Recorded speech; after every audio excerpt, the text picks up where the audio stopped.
up, all you geeks and nerds out there? Big hello from Malice Corp. I am here, BCON, your normal podcast co-host, and with me is our founding father, Jack Malice. I don't know if you can call me the founding father. I'm just the guy that does all the tech in the background and isn't very good at it. So modest as always is Jack Malice. But we are here tonight. This is the second week in a row to talk about The Flash. So we just got done watching CW's airing of The Flash Season 3, Episode 21, Cause and Effect. So we are here again to talk a little bit about it. If you recall our video from last week, and thank you to everybody who watched. We really appreciate it. Appreciate the likes. Remember, you can always like and subscribe to this video as well. We'd love to have you on our weekly podcast. You can join us live every Friday. We do read your comments live during the cast, and we answer your questions and let you give your nerd input. So it's my only real job on the podcast is to sit there and watch the channel and interject the comments. It certainly is not. He's not here to look pretty. So yeah, because if that was the case, then you know. I fail right out the bat. We all do. But if you remember last week, we were talking about the big Savitar reveal. Jack was a huge fan of it. He loved the direction it was going in. Me, I was a little pissy about it. Was kind of insecure about the way the CW writers were going. So this week we get into the real reasons behind why is Savitar doing this and who really is Savitar other than just we know he's Barry. So the awesome reveal this week is that it's not just Barry, it's a time revenant. A time remnant Barry. So time travel, mind blown. And I'm actually really okay with where we're going. My faith is being restored in the CW writers with this idea of using a time remnant. Well, I told you, I wasn't happy with the direction they were going. What I was happy with was that the fact this was something new, something that threw me for a loop. It's not in any of the comic books. It's not something that I've read or seen or watched before. It was an entirely different take.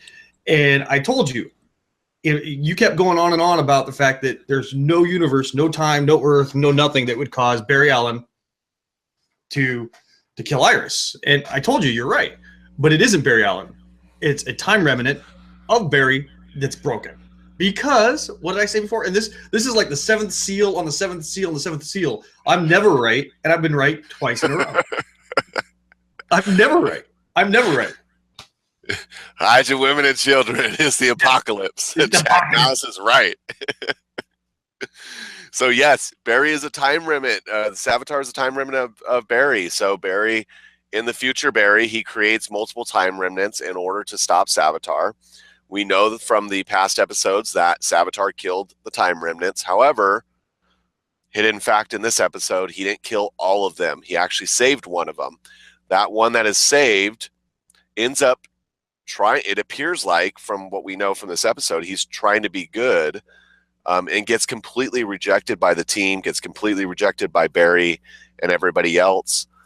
And as a result, he kind of goes rogue and he ends up traveling himself back in time and becoming Savitar. So, I have a hard time believing that Barry and the team, Joe and all of them, would completely ostracize or abandon another Barry remnant. I just feel that that's maybe what his impressions or take was, because he couldn't be Barry. If you think you are, like, if I was me and I have my family and then there was another copy of me made, you would just feel pushed off to the side because you can't replace the real me. You know what I mean? Right. And that remnant has all of Barry's memories. It is essentially Barry, yet he's being rejected by everybody that he knows and loves because he can't be Barry at the same time that Barry exists. He wasn't in his mind, he felt he was rejected. He just can't have Barry's life because he's not Barry, even though he thinks he's Barry. You know what I mean? Right. That gets into that whole I make a clone of myself and now the clone is upset because he's got all my mind and memory, but he can't take and be me. Right. And it's not like the whole, we saw him create a time remnant before when he fought Zoom. And one of the Barrys, the remnant, sacrificed himself. And so that kind of fixed that whole paradox of having a time remnant at that moment. But this is a whole different situation. And I loved how Cisco explained the whole loop in time and drew it up on the board and everything for us dummies. It was fantastic to watch that interaction. What did you like best about this particular episode? To be honest, if you want to skip that far ahead, I like the end. That's my favorite part, when she jumpstarts his memory by telling him really what happened to his parents. And at that point, Iris has her flashpoint moment, and she can't, just like Barry had his at the beginning of the season with Flashpoint, he realized that he can't change the past. He couldn't have the happy memories. He couldn't be him without all the strife and everything that's happened in his life. And she had that same epiphany that she can't have her Barry, her Flash, without all the bad stuff. Right. That was my favorite part.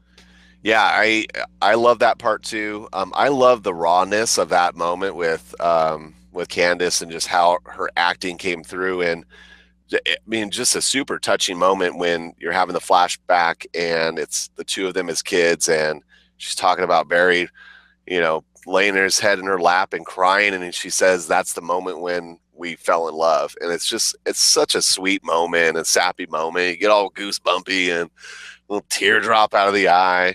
Well, super sweet. And you nail it, man. Well, see, normally with TV shows, when they try to do over sappy, sticky stuff like that, it gets kind of ridiculous and kind of over sappy. And the CW, at least with The Flash and with some of their other shows, they do a really, really good job. I know Super Hoovy and Freak, if she was here, she'd be like, hey, Supernatural has those moments all the time. But I have to say that normally when you're dealing with TV shows, the actors just get kind of hammy, and they didn't. Candace really kept it tight. She didn't get over the top, and she didn't go all blubbery, lose it. It was movie level quality of acting, Yeah, she definitely showed her chops in this one. One of my favorite parts, I think, and it's really throughout this episode, which is a weird episode. Yeah, the whole Killer Cold thing was really weird to have her back in there working with them. And that was really cool too. Yeah, so the team gets Barry to forget. They're trying to get him to temporarily, so he can't create new memories, but in the process, they actually completely wipe him. And when that happens to Savitar as well. So, of course, Killer Frost is jumping in to try to help the team get Barry's memories back, so that Savitar gets his memory back, so that she can ultimately get what she wants out of this whole thing. So there's a couple parts of that whole aspect of it that I really, really loved. One of them was, I loved the interactions between Cisco, Caitlin / Killer Frost, and Julian. That whole kind of little triangle there, that was really fun to see Cisco trying to draw Caitlin out. Yeah, it was pretty interesting. When you think about it too, it's pretty savage that he's trying to draw it out by really bringing up some deep memories that include Ronnie. So that was kind of cool to see those interactions. And then she bit on the little story about Ronnie and actually finished the story for Julian. So, and it kind of proves that Caitlin is still in there. She's still in there. That's absolutely what it proved. And so there's, for those fans out there that are hoping for them to find a way to bring her back, there's certainly that hope is there. So whether or not that sticks, I don't know, but hope is a fun thing. It's a crazy thing. She just, I never loved you. And she just kind of just tore Julian down. That was pretty savage. Yeah, man. Yeah, that was. The other thing I really loved about this episode was Barry. Like, we got to see an episode of Barry Allen, not the Flash, but actually Barry Allen. And it was really cool to see how he acted and played the part of actually Barry Allen, which we haven't seen in a long time. Well, what's really cool, though, is that I thought that the Barry Allen that we saw was very, very much like what I love in the comic books, the Barry Allen from the comic books. I agree. The happy-go-lucky, I'm a hero. Wow, I'm a hero. I can run fast. I have superpowers. it made me feel like more attached to the original source material, the original comic book. That's the Flash I truly love, is the I want to eat and act silly all the time and hit on women, you know. Yeah, that was a really cool aspect of that one. And then I think the last part was like HR finds somebody that's as kooky and crazy as he is, and that was a kind of a fun aspect. And I know that's not a canonical character, but it's not. But you know what? It's not a canonical character, but Tom. I can never say his Cavanagh. It's McCavanagh, right? Cavanagh, yeah. The guy is such a great actor. I mean, he's just and just to watch him go back and forth between all the different incarnations of Wells is great. And then just he's taken HR completely off the deep end in the last couple episodes into just straight up kookiness, and just watching him take the drumsticks and tapping on the Speed Force bazooka. And she's like, and it's so fantastic at the same time. Oh yeah. I feel like every time we talk about the Flash, we end up having this little like love letter to Tom Cavanagh. I'm serious. He may not be a canon character, but he's just so good as an actor. He just lightens. You could have the most tragic, terrifying, terrible moment going on, and you could insert him in there, and he could either be tragic and just be right there, or he could be the comic relief, depending upon what character he's playing. It doesn't matter. He's just, I mean, he went from being, the Reverse Flash to, was it Earth 3 Wells? Earth 2 Wells, yeah, so now HR, yeah, he's all over the place. So just to cap it off, we get to the end of the episode, and they realize that they really need an alien power source, a super mega power source, in order to run this Speed Force bazooka, which is also an awesome name. She's like Speed Force cannon, Speed Force bazooka, Speed Force gun, and they go with Speed Force bazooka, which is just it's fantastic. We got the heavy guns. Yes. And so we see at the very end that there's going to be a return of a couple of characters. At least two. At least two. And one of them is awesome, and the one I don't really like so much. Which one's awesome? Which one do you not like?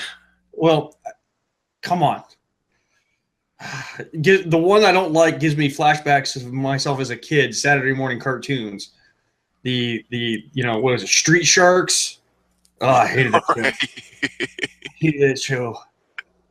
King Shark is just not your favorite. Not your favorite. Yeah. So King Shark is playing guard dog to this power source that they need to get to, and we see in the sneak preview for next week that Barry's going to go get another old friend who is one of our favorites. Oh yes, and that is Leonard Snark. Captain Cold is going to be back to help Barry steal something, which, as we all know, Snart loves to steal. So it's cool to see him back too.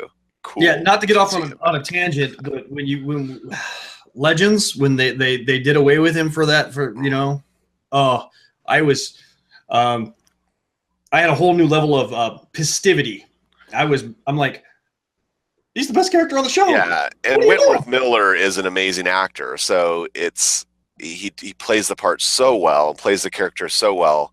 The one thing I did love about them, I know we're on a sidetrack, but the one thing I loved about him leaving Legends was being able to see Rory really come into his own. And the development of his character in that last season, the third season, I enjoyed. So that's the one little thing I'll leave you with, but them together is better. Going back to Captain Cold, though, he wasn't really a major comic book villain in the comic books in canon. He was pretty minor, you know what I mean? I don't think he really did much except for maybe in the Saturday morning cartoons and in Justice Friends and the Legion of Doom and all that stuff. He was pretty silly, you know what I mean? He seemed like a watered down knocked off of Mr. Freeze, But man, this incarnation of him is just so much more flushed out and just so good. I like him.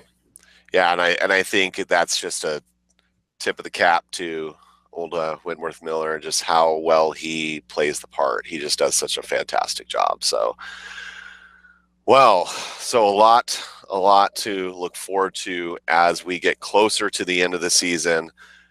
Will they get this power source?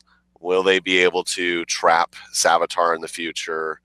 What's going to happen next? I'm finally no longer depressed about what's going to happen with this character. My faith is somewhat restored in Mark Gutenberg and the team that maybe, just maybe, they can pull this one off and keep us all satisfied as superhero fans. So we should have something for you next week as well, because we're going to try to make this a weekly thing. It's a lot of fun just for Jack and I to get together and talk. We live thousands of miles away from each other. So anytime we get to hang out and talk together, it's always a good time. So anything you want to leave us with, Jack? Yeah, I've been trying to talk him into doing the same thing for Arrow, but he's resisting. He's like, I don't know. That's a lot of time on the camera and calls. So if you want BCON and I to sit down and have conversations about the Arrow too, just go ahead and drop a comment. You're gonna have to talk him into it. I mean, we're gonna need a lot of likes and a lot of views and a lot of comments to talk him into it. Definitely, because Arrow is usually something I really have to digest because it's my baby. Like I love Green Arrow comics and I love the Arrow TV show. And so when something goes a little weird, it really, if you thought the Flash episode ticked me off, when something goes wrong on Arrow, it really ticks me off. And this whole John Barrowman, Malcolm Merlin thing right now is ticking me off. So I'm not sure how I'm going to feel as the season progresses. The way you feel about the Arrow is the way I feel about the Flash. Yes. So it's like, absolutely true. Absolutely true. We're passionate about our show. So this is the one I picked up just here on Free Comic Book Day. I haven't dove into it yet. I told you I was going to try to get into it, but it's the volume 1 of the Rebirth, and I've completely missed all the Rebirth stuff. I mean, I've been slacking. Yeah, and I got my Green Arrow. Well, that's the Kevin Smith series, yeah. But so that's not the Rebirth. No, this one's an oldie but a goodie. I've got to get into Rebirth for sure. But definitely, please, yes, I'm begging you, like and subscribe. We really would love to have your support, love to have you join us on our podcast. You can also go to our website, of course, malice-corp.com, to see all the new articles that we release. We release a ton of content out there every day. In fact, today we just launched our 250th article, and that's in 2 months? So a little less than 2 months, more like I think 45 days, 50 days. Yeah, you're getting a ton of content. It's all fresh stuff. We're trying to stay on top of everything that's new, as well as be able to give you just our love of all things nerd. So definitely check us out. Follow us on Twitter. Follow us on Facebook. You can follow me at BCON_MaliceCorp on Twitter. You can follow Jack over there at Jack_Malice on Twitter, or you can follow our website, which is at MaliceCorp. No dash on that for the Twitter page. You can also find us on Instagram. Just look up BCON_MaliceCorp. You can look up at MaliceCorp as well. Follow us on Facebook again. Definitely keep commenting as well. We want to hear what you like, what you don't like, what you'd like to see more of, and definitely like and subscribe so that you can check us out on Friday when we have our 8th podcast episode. That does come out weekly. It's live, so come join us. We'd love to have you. And until next time, stay nerdy out there. Good night.